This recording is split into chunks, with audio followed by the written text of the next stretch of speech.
Selanjutnya, pemirsa, Dana Moneter Internasional atau IMF memproyeksikan Indonesia menduduki peringkat ke-7 negara dengan perekonomian terbesar di dunia pada akhir tahun ini atau berada di atas Perancis dan Inggris. Kalangan pengamat menilai proyeksi IMF tersebut merupakan bukti resiliensi perekonomian Indonesia saat ini.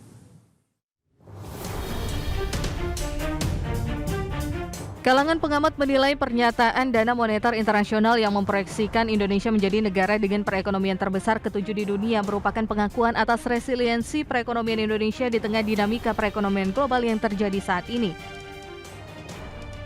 Direktur Program Indef Asia Rahbidi menuturkan, proyeksi tersebut sangat mungkin untuk dicapai sejalan dengan konsistensi pencapaian target pertumbuhan Indonesia di tahun ini. Asia menuturkan proyeksi posisi ekonomi Indonesia tersebut menjadi angin segar di tengah proyeksi pertumbuhan ekonomi Indonesia tahun ini yang diperkirakan hanya tumbuh sebesar 4,7%. Nah, sebenarnya kalau kita lihat dari datanya, mengapa disebut menjadi negara terbesar secara GDP per kapita purchasing power parity atau melihat dari daya belinya, saya rasa Indonesia memang kan masih masuk menjadi negara yang besar ya, terutama di ASEAN pun juga menjadi motor penggerak ekonomi secara regional di ASEAN. Jadi potensi ini bisa dicapai kalau misalnya Indonesia memang ingin menggenjot nih pertumbuhannya dengan baik dan resilient di tengah dinamika global seperti ini.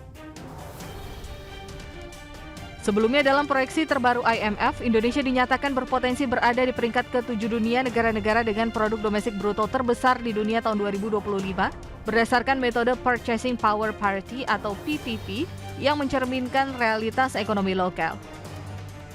IMF menyatakan Indonesia mengukuhkan posisinya di atas negara-negara maju seperti Perancis dan Inggris. Dengan PDB berdasarkan Triple P mencapai 4,98 triliun dolar Amerika, Indonesia menjadi kekuatan ekonomi terbesar kedua di kawasan ASEAN, serta salah satu motor pertumbuhan ekonomi global. Jakarta, Tim Liputan IDX Channel.